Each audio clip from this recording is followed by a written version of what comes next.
Revenge with Karen. We're terminating you effective immediately. Security will escort you out, she said, without even looking up from her brand new company-issued laptop, still halfway through logging into her Slack account for the first time. The CEO's daughter-in-law. Day 1. Office 1, me. No handshake. No explanation. Just a trembling junior HR rep standing behind her like he was watching someone defuse a bomb with a spatula. Ink on her onboarding packet was still wet, and she was already playing executioner. She had her blonde hair in a high ponytail, her resume printed on thick cream cardstock, and her MBA confidence inflated like a bounce house at a divorce party. She didn't ask questions. She didn't even blink.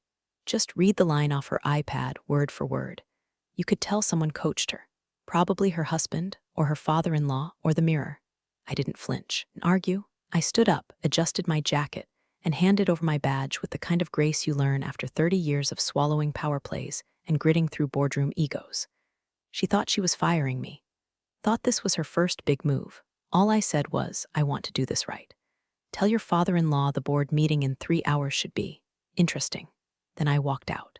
Past the silent HR rep. Past the security guard, who looked more confused than concerned. Past the framed photo of the founding family in the lobby that, funny enough, left out the woman who actually wrote the bylaws they built their entire empire on. And hey, while I've got you here, if this already feels like the kind of corporate chaos that makes your jaw drop, do me a favor. Tap that subscribe button and give it a like. Not because I'm begging, I've been kicked out of nicer offices, because it really helps the team keep unearthing these stories and exposing what really happens behind those glass doors. You'd be surprised how often the person getting fired is the one holding the leash. Now, back to our regularly scheduled downfall. 3 hours. That's how long she had between her first firing and her first legal disaster. In that time, I imagine she celebrated. Maybe popped a little champagne in her corner office, my old office, if we're being precise. Maybe drafted up a chipper little LinkedIn post about decisive leadership and tough calls. Hell, she probably already had the hashtags queued up. #leadership, #next chapter, #girlboss, or whatever buzzword her personal brand consultant told her to sprinkle in. Meanwhile, the board packet had already gone out. Clause 17C. Titled plainly, Emergency Reassignment and Voting Suspension Trigger, buried in the original shareholder agreement like a landmine nobody expected to step on. Written by yours truly. Reviewed by legal. Signed by every investor who ever asked, but what happens if leadership goes rogue? The answer? If an executive is terminated without a formal board vote, and that termination is initiated by an appointee with no equity, well, then the appointee loses all interim authority. The board convenes within the day. Voting power reverts to the majority shareholder. Me. Because while she was sipping bubbly and measuring for new curtains, I was filing that clause activation. Dated, signed, timestamped, and couriered to every board member, investor, and general counsel tied to this company. And unlike her welcome packet, mine came with a certified return receipt. She thought I'd go quietly. What she didn't know was that I never built this company to be seen. I built it to be safe, from people exactly like her. Entitled, impatient, handed power like it came with the family Wi-Fi password. She wasn't the first to underestimate me, but she might just be the last. Because by the time her LinkedIn post got halfway drafted, her name had already been flagged in the system. Unrecognized executive, no voting rights, pending shareholder review, and the founder, her father-in-law, still hadn't seen the packet. But he would. Oh, he would. There's a reason my name doesn't appear in the glossy company brochures or on the About Us page. I was the shadow in the scaffolding, the clause in the contract, the call you made when the boardroom lights were off and the SEC was circling like a hawk. I never wanted the spotlight. I wanted structure, stability, leverage, and equity. God, the equity. While they were naming conference rooms after founders' grandkids and handing out plaques to people who'd been here 5 fiscal quarters, I was taking payment in percentages. Half a point here, a full point there. Equity, not bonuses. Voting shares, not titles. Every time a deal closed or an investor came sniffing, I negotiated another sliver. Quietly. Efficiently. I didn't play poker, I built the table and printed the cards. It started back when the company was 2 folding chairs, a whiteboard, and a founder who thought compliance was a dirty word. He was a visionary, sure, the kind who couldn't remember if we'd paid our vendors, or if we'd accidentally sent 6 figures to the guy who painted our break room. I stepped in, streamlined, stabilized, secured. And for my trouble, he offered me a VP title. I declined, asked for stock instead. You'd rather own the ceiling than sit under it, he joked. Exactly, I said. By year 3, I was sitting on 18%. By year 8, 41%. The CFO left in a screaming match over misallocated funds. I picked up his shares at a deep discount. He needed the money. Divorce is expensive. And when the founder's brother tried to sue us into oblivion and failed spectacularly, he offered to settle privately. I took the remaining 31% in exchange for bulletproof NDA and a promise never to leak the family's offshore disaster. 72%. That's where I sat, quietly. No fanfare, no parades, just majority ownership, neatly filed in the Delaware Registry. And nestled inside that ownership was Clause 17C, a weird little appendix section nobody ever bothered to read because, quote, we'd never need that. The clause said that if a non-equity exec ever terminated a corporate officer without board vote, all executive powers would be suspended pending shareholder review. It was a clause for emergencies, betrayals, stupidity. I wrote it after a younger version of our founder's nephew tried to fire the entire marketing department during a tantrum. I watched his LinkedIn go dark in 48 hours. That was the last time anyone touched power they didn't earn. Until now. Because what Blondie didn't understand, what nobody told her in her overpriced business school, was that inheriting a title doesn't mean inheriting control. Control isn't gifted. It's not in your last name or on your office door. It's in the contracts, in the fine print, in the clause written during a 2 a.m. call with a paranoid investor from Boston who wanted to know what would happen if someone's idiot kid got promoted. Turns out, it activates exactly like this. One smug little firing. No board vote, no cause, no process. Just a girl with fresh teeth whitened and a new email signature, strutting into my office like she was casting a reboot of Succession. She had no clue that by reading that script, she triggered a corporate trapdoor that's been bolted shut for 17 years, just waiting for someone dumb enough to step on it. Now, that clause was live. I didn't just send the activation letter, I sent a full legal packet, shareholder statements, equity breakdown, archived email approvals, timestamped documents, notarized copies, even included her little termination memo, signed and dated, complete with its grammatical errors and HR cosign. They'd laugh about that one later. Well, someone would. Because while she was figuring out how to order office plants and get her keycard upgraded, the board was reading a memo titled Immediate Suspension of Executive Authority, Clause 17C. She was about to learn what real power looks like. And the founder had no idea his newest family heirloom had just stepped on a landmine with her name engraved on the trigger. But that call was coming, and he wouldn't be laughing. Somewhere on the 20th floor, in a glass-walled office she hadn't earned and didn't understand, the CEO's daughter-in-law poured herself a flute of celebratory champagne. The kind of bottle they save for IPOs or exits, neither of which were on her horizon. She popped the cork like she'd just slayed a dragon, not fired the woman who was the dragon, and replaced her with absolutely no one. First day, first problem solved, she texted her husband. Time to clean house. She kicked off her heels, crossed her legs like she'd seen in a million stock photo CEO poses, and opened her laptop to begin drafting a LinkedIn post that would have made any PR intern vomit from second-hand embarrassment. Something about making tough calls for long-term vision.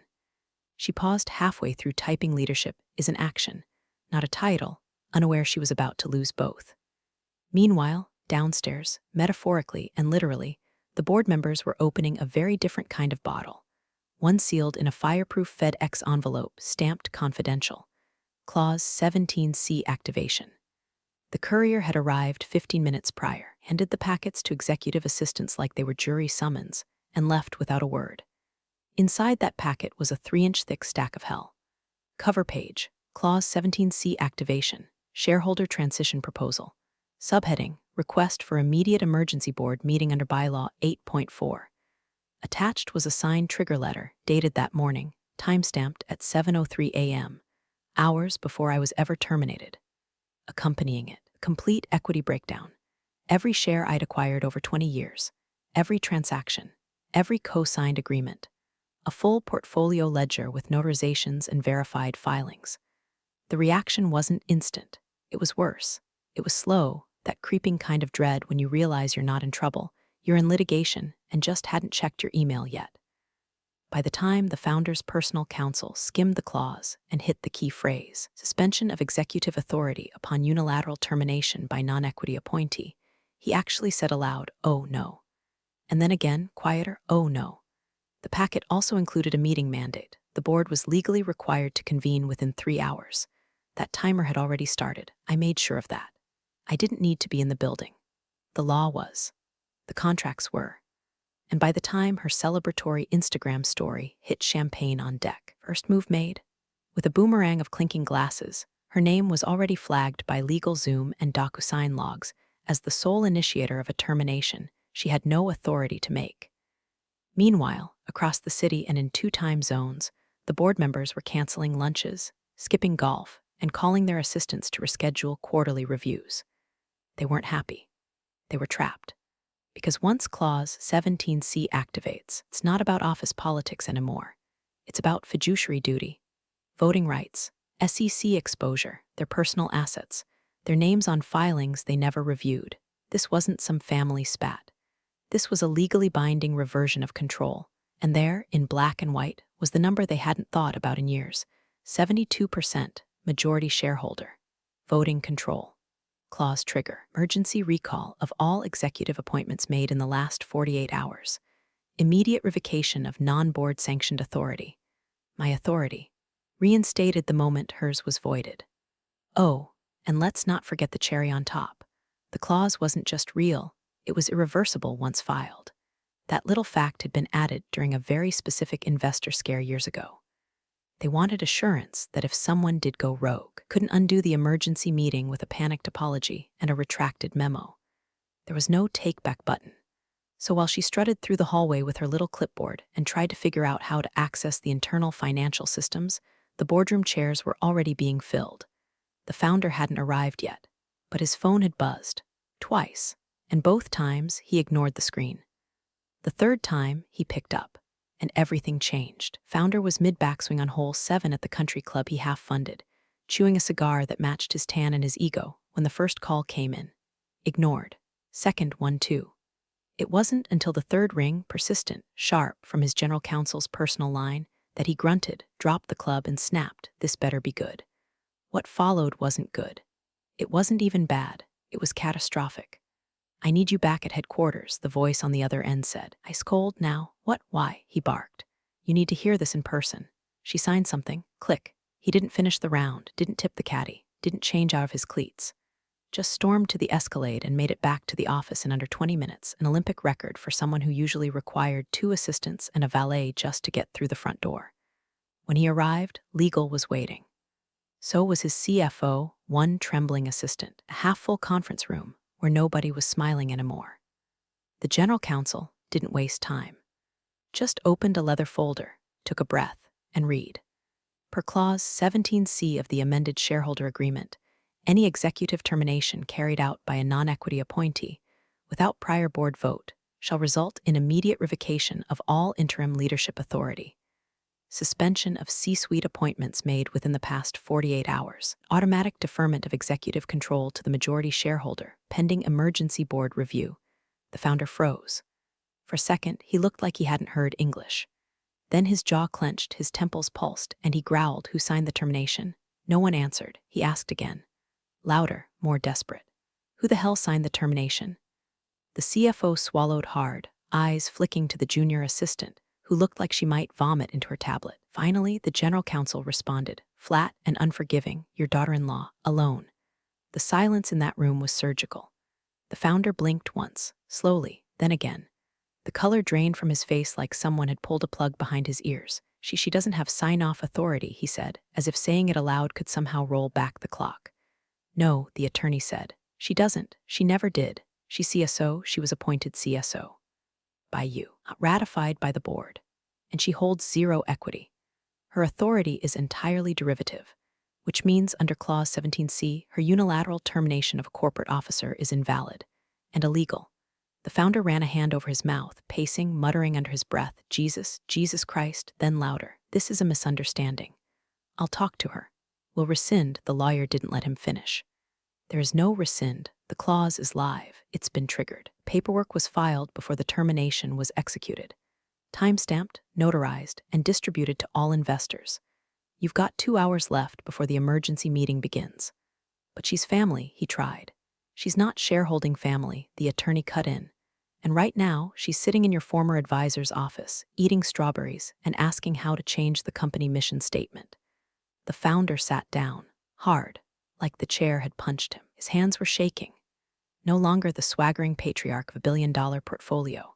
Just an aging man who realized he handed a loaded gun to someone who thought the safety was optional. "Where is she?" he asked, voice barely audible. "Probably writing a press release," the CFO muttered. He looked up, eyes red now.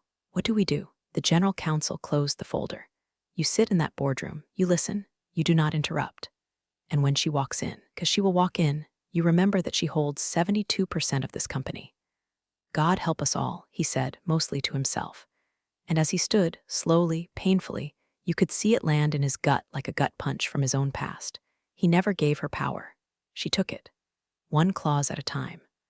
When the termination memo was signed that morning, the first thing the daughter-in-law did, before the coffee even finished brewing, send a Slack to IT. "Please deactivate all access for redacted. Immediate lockout. Full system sweep. No thanks, no signature, just corporate bark typed with manicured nails." She was still basking in the buzz of perceived authority, probably thinking she was making history instead of tripping a wire. She CC'd 3 directors and added a smiley face to soften the blow, like emojis could patch legal sinkholes. IT director saw the message at 9:22 a.m. He stared at it, then at the terminal, then at the internal registry list, the real one, not the vanity dashboards that the C-suite used for board presentations. This was the back end, the bones. And right there, in bold text, primary administrator redacted, compliance authority token holder redacted, legal digital signatory for contractual binding redacted, shareholder registry control redacted, equity stake control access 72.04% redacted. He did not freeze the account. He did not lock her out. He did not even reply. Instead, he walked, his laptop to legal, sat it down gently like a bomb with a timer ticking under the keyboard, and said she's still wired in. Fully. "If I deactivate her, we lose access to 3 compliance tools, 7 investor portals, the SEC auto-filing API, the shareholder ledger." Legal didn't even look up. Don't touch it. 10 minutes later, the daughter-in-law strolled by, acting like she ran the place. IT guy said nothing. Legal said less. The building had gone quiet, hushed like a hospital wing before bad news.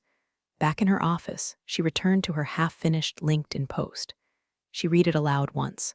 "Today, I made my first difficult decision as Chief Strategy Officer. Leadership means prioritizing the health of the company, even when it's uncomfortable. I'm proud of our direction. #leadership, #strategic thinking, #next chapter." She stared at the blinking cursor. Added a line, "A new era begins." But her fingers didn't move to hit post. Not yet, because something was off. Her inbox had gone quiet. No new messages from legal. No congratulatory replies from the board. And she noticed something else. Digital dashboard that usually displayed voting thresholds and operational metrics. It was grayed out. Like someone had flipped a switch she didn't know existed. She tried accessing the cap table. Error. She tried approving her own expense request. Denied. She tried to schedule a leadership memo through internal comms. Blocked. The digital systems weren't crashing. They were rejecting her. And then, as if summoned by dread itself, her phone buzzed. Unknown number. One text. "The lead investor. What's happening?" I thought she was untouchable. She reread it twice, mouth dry, then checked the sender. Confirmed it wasn't a prank. Lead investor. The one who personally flew across the country last year to beg her to mediate a merger. Untouchable. That word wasn't about her. It was about the woman she had just tried to delete. The same woman still listed as primary signatory on every single system. Same woman whose name appeared in the digital registry like the root directory of a network she never even learned to navigate. The same woman who, according to the cap table archived in their investor portal, still owned the place. She looked at her LinkedIn post. "Today I made my first difficult decision," backspaced. All of it. The post stayed in drafts. She didn't even close the window. Just stared at it, pale now. One hand frozen on the mouse. In another office, founder's face was buried in his hands. And across the building, The IT director was calmly backing up a copy of the registry to a secure drive labeled per clause 17C. That was the moment the daughter-in-law realized something that business school never taught her. You don't delete a queen from the board. You just trigger her next move. The boardroom was already full by the time she arrived, the kind of full that doesn't allow for conversation. Just glances, clipped whispers, whispers shuffled for show. No pastries, no coffee, just water. Ice melting slowly in sweating glasses, like the temperature had dropped 10 degrees and nobody wanted to say it out loud. She walked in wearing a cream-colored power suit that had never seen a courtroom, her expression that same glossy smugness she'd worn all morning, like this was just another meeting on a checklist. She clutched her leather portfolio, oblivious to the storm she'd walked into. A few heads turned, but none with the smile she was expecting. Most avoided eye contact altogether. "Good afternoon," she chirped, giving a little nod to the chair at the head of the table. She moved toward it. Nobody moved to stop her, until she was halfway seated. Then, the board chair, an old man with fingers like driftwood and a memory like a filing cabinet, cleared his throat. "You can observe, of course," he said flatly. "But that seat is reserved." She blinked. Stopped mid-motion. Reserved for who? The room didn't answer. Instead, the general counsel spoke from the far end of the table, flipping a thick packet of documents closed with surgical calm. "Per clause 17C of the shareholder agreement, your appointment as chief strategy officer has been suspended effective immediately, pending shareholder review." Her voice was small but sharp. "Excuse me?" "Suspended," the counsel repeated. "Void, legally speaking. You hold no equity, or did not vote on your position.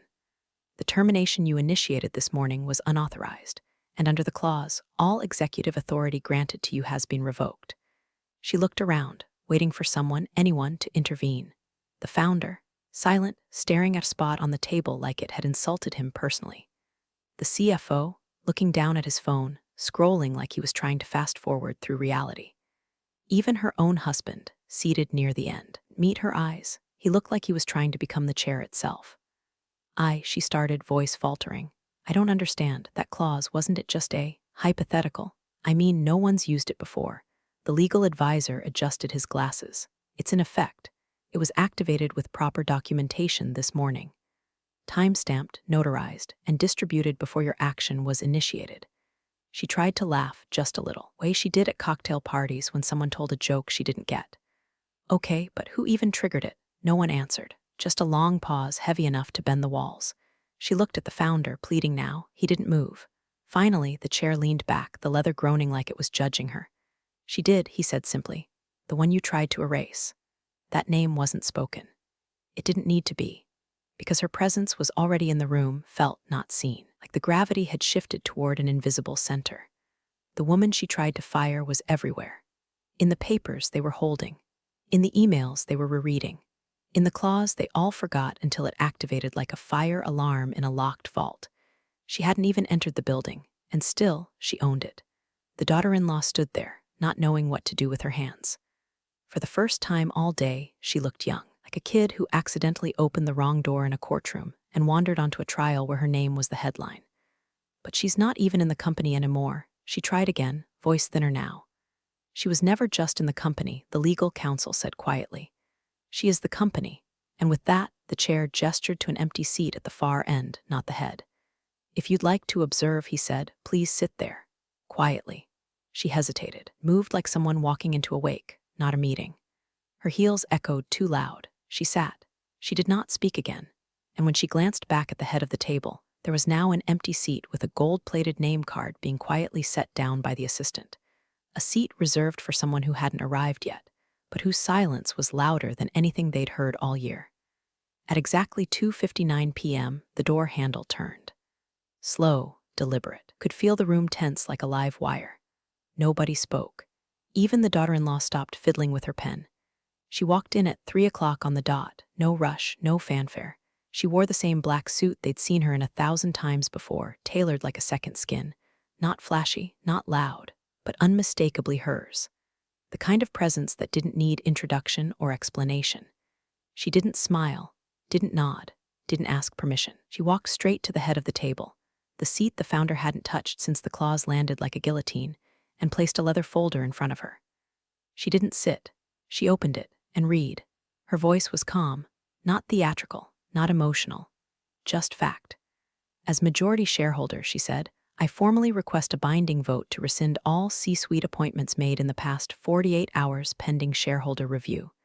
The words hit like bricks. No reaction at first, just silence, as if the room had swallowed its own breath. Then the chair cleared his throat. Motion received, logged, will be entered into record for immediate consideration. Still, no one moved. The founder didn't speak. He didn't even lift his eyes. Just sat there, back hunched, staring at the glass pitcher in front of him like he couldn't figure out how it got there. He looked smaller, like someone had reached into his chest and pulled out the confidence that used to carry him through IPOs, acquisition talks, and 3 different lawsuits without flinching. She didn't look at him, didn't need to. The daughter-in-law looked like she might faint. Her mouth opened, but no sound came out. Her hands, so steady hours earlier when she signed a firing memo with a signature that meant nothing, now trembled around the edges of her notepad. And still, she didn't speak. Nobody did, because there it was, written, spoken, witnessed, a reminder that she hadn't lost control when she was escorted out. She had given them the illusion of it. Let them play dress-up with titles and corner offices and LinkedIn banners while she pulled strings behind soundproofed legal armor. They thought she'd walk away. They thought the badge meant power. But she wasn't an employee. She was the owner. And this was her reminder. The lawyer confirmed the filing. Clause 17C empowers majority shareholder authority to override interim executive decisions pending board verification. A vote may proceed. The chair nodded. Motion is live. Board will reconvene privately for confirmation. You'll be informed of the results by close of business. I'll stay, she said. Not a request, not a threat. Just a statement of fact. Someone asked softly, would you like to take a seat? She finally turned, looked at the empty head chair. Back at them all? No, she said, I'll stand. It wasn't defiance, it was dominance. Quiet, absolute, and terrifying, because you don't sit when you already own the table. And she did. The board knew it, the founder knew it. Hell, even the Wi-Fi access logs knew it. She still had superuser privileges no one dared deactivate. The founder finally spoke. A whisper, you set this up. Her eyes locked on his. I protected what you handed to children. No one interrupted, because what was there to say? She never stormed, never screamed, never sent a single passive-aggressive email. She waited, watched, let them think they were in control. And now she'd reminded every person in that room, every suit, every strategist, every legacy name in a padded chair, that sometimes power isn't loud. It's silent, strategic, patient, and impossible to fire. The boardroom cleared slowly, like people evacuating a church after an unexpected exorcism. No eye contact, no chatter, just quiet chair scrapes and shuffling folders, every director painfully aware they'd just witnessed something tectonic shift under their feet. She remained standing. Not because she needed to prove a point, she was the point. A living claws and heels. Her folder still sat closed, perfectly aligned with the edge of the table. She didn't need notes. She had the room memorized, the players, the clauses. The silence that followed her wasn't awkward. It was earned. Founder lingered last, pretending to reread his own notes, but mostly just delaying what he knew was coming. Eventually, when the door clicked behind the final straggler, he looked up. Can we speak privately? He asked. She gave the faintest nod and walked to a small adjoining room off the boardroom, meant for sidebar conversations that usually involved bonuses, not ultimatums. He followed, slow, every step weighted with the past 2 decades he thought he controlled. She didn't sit, he did, and for a few seconds neither said a word. Just the soft hum of the building's HVAC and the distant beep of a printer somewhere in the hallway. He finally broke. I don't know what to say. You don't need to say anything, she said, voice even. You need to choose. She opened the folder one last time, slid 2 sheets across the table, side by side. No theatrics, just the terms. Left page, buyout proposal. Purchase of her 72% stake at 10 times current valuation. Clean, no litigation. No clause left in the carcass. He could keep the building, the name, the shell. Right page, reorganization terms. She remains majority shareholder, executive chairwoman, immediate restructuring of the entire C-suite, departmental audits, asset tracebacks. No more nepotism, no more ceremonial titles. She takes the reins. Publicly, stared at both like they were written in ancient script. I need time, he murmured. She didn't blink. You had time. His eyes flicked up. There was no venom in hers, no spite. Just the unflinching clarity of someone who spent 20 years preparing for this exact moment while everyone else played musical chairs with titles. I never meant for it to get like this, he said weakly. She tilted her head. Then you should have read what you signed. That line landed hard, because it wasn't cruel, it was accurate. He reached for the buyout sheet, hand hovering, but didn't touch it. You'd walk away, just like that, clean house or sell, she said. But I won't let this place rot under your name. He flinched at your name. Because the truth was, her name had always been absent from the plaques, but present in the bylaws, the financials, the risk audits, the contracts he never actually read. Her name was in the footnotes that made the empire legal. You want revenge? He asked, almost to himself. She didn't answer, because it wasn't revenge. It was structure, consequences. The quiet kind that comes when you ignore a leak for so long it becomes the flood. He sat back, rubbing his temples like he could knead time backwards. She stood perfectly still, letting him writhe in the reality he had built on assumptions and last names. After a long pause, he asked, "How long do I have?" She picked up the buyout paper and folded it once neatly. "You'll get the formal offer tonight, 24 hours. Then she turned, leaving the reorg proposal where it lay. As she reached the door, she stopped. "One more thing." He looked up. "When she walked into my office and fired me," she said, her voice low and steady, "she didn't make a mistake. She made a choice." Then she opened the door and left him alone with the one thing he feared more than losing control, living in the world where he never actually had it. The next morning, the building felt different. Not louder, not quieter, just stripped of pretense, like someone had peeled back the wallpaper and found the original blueprint beneath. There was no announcement, no Slack blast, no celebratory donuts in the break room. Just a single calendar update on everyone's schedule, emergency transition, debrief, executive attendance mandatory. The founder didn't show. Instead, his resignation email went out 5 minutes before the meeting. "After many wonderful years, I am stepping down for personal reasons. I have full confidence in the board and shareholders to guide the company forward." No one replied.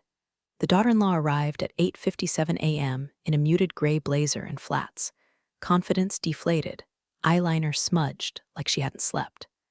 Her badge didn't beep when she tried to enter the main conference floor. Security guard approached her gently, respectfully, and offered to escort her out. She didn't fight it. She didn't ask to speak to anyone. She just handed over the badge, the company phone, and the keys to the office that had never really been hers. As they walked her past the reception desk, she glanced up at the digital wallboard where execs' names used to scroll in glossy animation.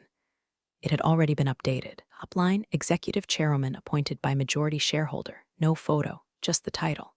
The new executive team gathered at 9 o'clock sharp. Not a ragtag group of legacy ladder climbers, but a surgical unit of investor appointees, people who knew how to rebuild a company without needing a ribbon-cutting ceremony. Legal sat beside compliance. Finance next to governance. No motivational posters, no empty titles, no illusions. She entered last. Still no fanfare.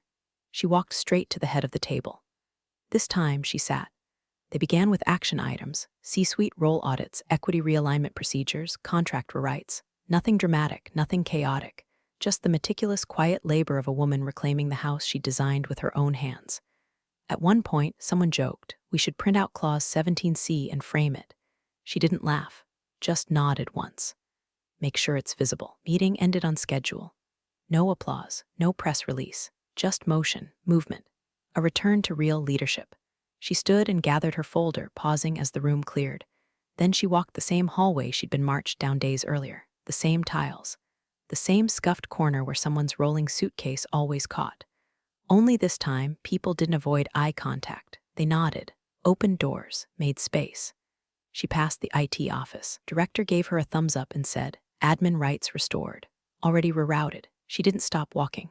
She passed the compliance wall and paused just long enough to notice that the outdated org chart had been removed. Someone had left the nails in the drywall, like a reminder that nothing is permanent, but some things leave marks.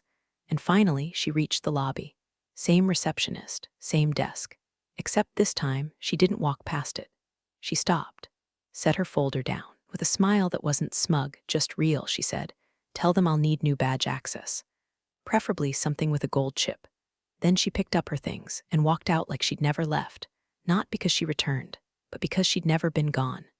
Power didn't come from a title, or a nameplate, or a bloodline. It came from knowing the wiring inside the walls, the ink in the contracts, the rules everyone else forgot until they were reminded. And now, everyone remembered exactly who built the building. Big thanks, you legends of the old office days. Subscribe to keep the switch flicking chaos alive. Your ex boss is shaking in their loafers.